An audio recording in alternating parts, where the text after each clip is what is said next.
எல்லாருக்கும் வணக்கம். Welcome to cook with Pavikannan. இன்றைக்கி நம்ம பார்க்க போகிறது என்னென்னு பார்த்தீங்கன்னா, இந்த கல்யாண வீட்டிலலாம் பார்த்தீங்கன்னா கத்திரிக்காய் சூப்பராக செஞ்சு வைப்பாங்க. அது நம்ம எவ்வளோ தான் டேஸ்ட் பார்த்தாலுமே நம்ம வீட்டில் வந்து ஏதாவது ஒரு இடத்துல சொதப்பிடும். அந்த கல்யாண வீட்டு கத்திரிக்காயை தான் நம்ம இன்னைக்கு வீட்டில் எப்படி சிம்பிளாக செய்கிறதுன்னு தாங்க பார்க்க போகிறோம். இந்த பிரியாணி தொக்கு மாதிரி கொடுப்பாங்க இல்லையா, அதை தான் வாங்க வீடியோக்குள்ளே போகலாம். இதுக்கு ஒரு வடை சட்டி வச்சுக்கோங்க. நான் ஏற்கனவே வறுத்த வேர்க்கடலை தான் எடுத்துருக்கேன். கொஞ்சம் லேசாக சூடு பண்ணிக்கிட்டால் போதும். இது கூட ஒரு ஸ்பூன் எள்ளு சேர்த்துக்கோங்க, ஒரு டீஸ்பூன் கசகசா சேர்த்துக்கோங்க. அந்த கசகசாவும் எள்ளும் அந்த வறுபடுற சூடு இருந்தால் போதுங்க. அது கூட அந்த வேர்க்கடலையும் கொஞ்சம் சூடானால் போதும். இல்லை நீங்கள் ஏற்கனவே வறுத்ததே வச்சுருந்தீங்க, ஒன்றும் பிரச்சனை இல்லை, நல்லா தான் இருக்குதுன்னா அப்படியே நீங்கள் சேர்த்துக்கலாம். இதை நல்லா வறுபட்டால் போதுங்க. கொஞ்சம் லேசாக சூடானுமே எடுத்து ஒரு தட்டத்தில் கொட்டி ஆற வச்சுருவோம். இது நல்லா ஆறணும். ஏன்னா இது வந்து எந்த அளவுக்கு ஆறுதோ அப்போ தான் வந்து நம்ம செய்கிற கத்திரிக்காய்க்கு ருசியும் மனமும் இதுதான் கடைசியாக கொடுக்குறது. நான் ஒரு 1/2 கிலோ கத்திரிக்காய் எடுத்துருக்கிறேன். அதுவும் பிஞ்சு கத்திரிக்காய் எடுத்துருக்கேன். கத்திரிக்காய் எப்பயும் முன் பக்கமாக வெட்டாமல் பின்ன பக்கமாக நல்லா அந்த மாதிரி நறுக்கி விட்டிங்கன்னா ரொம்ப நல்லாயிருக்கும். அப்போ தான் வெந்து மசாலாலாம் அந்த அடிப்பாகத்திலையும் நல்லா பிடிக்கும். இப்போ இதை வந்து கட் பண்ணி வச்சுட்டோம். ஒரு வடசட்டி வச்சு இது தேவையான அளவுக்கு நல்லெண்ணெய் சேர்த்துக்கிறேன். ஏன்னா இதுக்கு ருசி நல்லெண்ணெய் செய்யும்போது ரொம்ப அருமையாக இருக்கும். எண்ணெய் லேசாக காஞ்சிருக்கணுங்க, ரொம்ப சூடாலாம் காஞ்சிடக்கூடாது. எச்சா இருந்துச்சுன்னா ஒரு மாதிரி மேலெல்லாம் தெறிக்க ஆரம்பிச்சிடும். இதை எடுத்து அப்படியே அதில் போட்டு விட்டுடலாம். கத்திரிக்காயை நீங்கள் நல்லா நறுக்கி வச்சுட்டு ஒரு 10 நிமிஷத்துக்கு முன்னாடி தண்ணியிலேருந்து எடுத்து வச்சுருங்க. அப்போ தான் நீங்கள் எண்ணெயில் போட்டதும் மேலே சடசடன்னு தெரிக்காமல் இருக்கும். எடுத்து வச்சுருக்க எல்லா கத்திரிக்காயும் அதில் போட்டுருவோம். நல்ல எண்ணெயில் வதங்கணும். எந்த அளவுக்கு எண்ணெயில் வதங்கோதோ அந்த அளவுக்கு வந்து ருசி மனமும் சூப்பராக இருக்கும். இப்போ அது நல்லா ஒரு கரண்டி வச்சு அப்படி கிளறி விட்டுக்கும். எல்லா பக்கமும் எண்ணெயில் நல்லா வந்து படுற அளவுக்கு. இதை செய்யும்போது நெருப்பு வந்து கூட்டவோ குறைக்கவோ கூடாது. ஒரே மிதமான சூட்டிலே தான் வச்சு தான் நீங்கள் வதக்கணும். அப்போ தான் வந்து எல்லா பக்கமும் கத்திரிக்காய் நல்லா வதங்கி வரும். கத்திரிக்காய் நல்லா இந்த அளவுக்கு வதங்கினா போதும். இப்போ இதை எடுத்து ஒரு தட்டத்தில் வச்சிடலாம். இப்போ அதே எண்ணெயிலே ஒரு டீஸ்பூன் கடுகு, கொஞ்சமாக மிளகு, குறுமிளகு தான் சேர்க்குறேன், கொஞ்சம் சீரகம், இது கூட ஒரு கொத்து கருவேப்பிலை, கொஞ்சம் பொடியாக நறுக்கின பெரிய வெங்காயம், அதாவது ஒரு ரொம்ப நீளவாக்கமும் இல்லாமல் ரொம்ப சின்னதாகவும் இல்லாமல் நறுக்கி வச்சுக்கோங்க.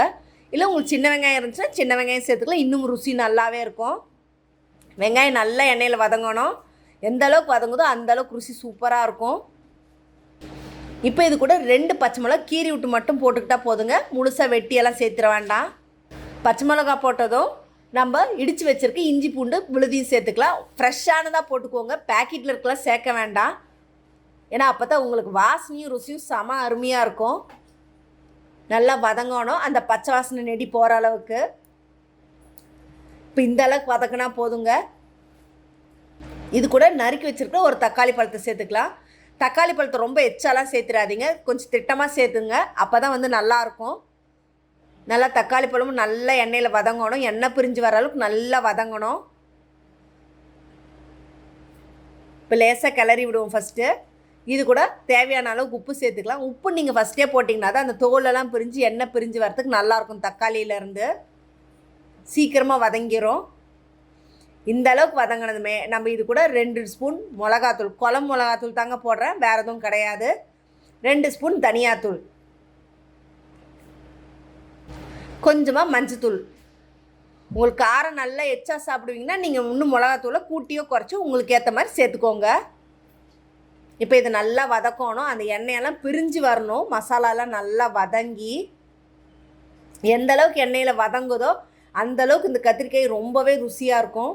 இப்போ நம்ம எடுத்து வச்சுருக்கோங்களா அந்த கத்திரிக்காயும் அதில் போட்டுட்டு நல்லா பரட்டிக்கோங்க. மசாலா எல்லா பக்கமும் நல்லா படுற அளவுக்கு இருக்கணும். நல்லா கைவிடாமல் கிளறிக்கோங்க. ரொம்பவும் வந்து பரட்டி விட்டுக்கிட்டே இருந்தீங்கன்னா கத்திரிக்காய் வந்து ஒரு மாதிரி கலைஞ்சிரும். அதனால் கொஞ்சம் நல்லா பரட்டி விட்டுட்டு கொஞ்சமாக புளி தண்ணி சேர்த்துக்கோங்க. தண்ணி எதுவும் சேர்த்துடாதீங்க. ஒரு கோலி குண்டாலோ புளியை வந்து ஊற வச்சு நல்லா கரைச்சி கொஞ்சம் தண்ணி பதத்தில் சேர்த்துக்கோங்க. அப்போ தான் கத்திரிக்காயில் அந்த ருசியெல்லாம் சேர்ந்து நல்லா பிடிச்சி சாப்பிட்றதுக்கு செமையாக இருக்கும். உங்களுக்கு இன்னும் நல்லா வந்து அப்படியே குழஞ்சி சொதி மாதிரி வேணும்னா நீங்கள் இன்னும் கூட எச்சா கூட சேர்த்திக்கலாம். நான் எனக்கு கொஞ்சம் அளவு திக்காக இருந்தால் போதுன்றதுனால இதோடு நிறுத்திக்கிறேன். இது நல்லா கொதிக்கணும். கொதித்து அந்த கத்திரிக்காயெல்லாம் அது நல்லா வதங்கி வரணும். இந்த நேரத்தில் நம்ம அரைச்சி வச்சுருந்தோம்ல வேர்க்கடலை, எள்ளு, சீரக பொடி, அதை அதில் போட்டு நல்லா கைவிடாமல் கலக்கிக்கோங்க. கொஞ்சமாக சேர்த்துக்கோங்க. எச்சா சேர்த்துட்டிங்கனாக்கா ஒரு மாதிரி டேஸ்ட் ஒரு மாதிரி தித்திப்பாயிரும். ஆனால் அளவாக சேர்த்துனிங்கன்னா சூப்பராக இருக்கும். இப்போ இது கூட இறக்குறப்போ ஒரு கொத்து கருவேப்பிலை போட்டு இறக்கிக்கோங்க. உங்களுக்கு பிடிக்கும்னா புதினா கொத்தமல்லி சேர்த்துக்கலாம். ஆனால் சேர்த்திங்கன்னா வாசனை டேஸ்ட்டு எல்லாமே மாறிடும். இப்போ இதையே ஒரு கப்பில் மாற்றிக்கோங்க. நீங்கள் சுட சுட வந்து பிரியாணியாக இருக்கட்டும், இல்லை எந்த வெரைட்டி ரைஸ் எது செஞ்சாலுமே இதை அப்படி பக்கத்தில் வச்சு சாப்பிட்டிங்கன்னா எவ்வளோ தட்டில் சாப்பாடு இருந்தாலுமே உள்ளே போய்கிட்டே இருக்கும். அந்தளவுக்கு ருசியும் மனமும் செமையாக இருக்குங்க. நான் சொல்லி கொடுத்து இந்த அளவுலேயே எல்லாத்தையும் செஞ்சிங்கன்னா நிஜமாகவே ருசியும் மனமும் ரொம்பவே அருமையாக இருக்கும். ஸோ நான் சொல்லி கொடுத்து இந்த அளவுலேயே செஞ்சு பார்த்து உங்களோட கமெண்ட்டை கமெண்ட் பாக்ஸில் கொடுங்க. என்னோடய சேனலை மறக்காமல் சப்ஸ்கிரைப் பண்ணிக்கோங்க.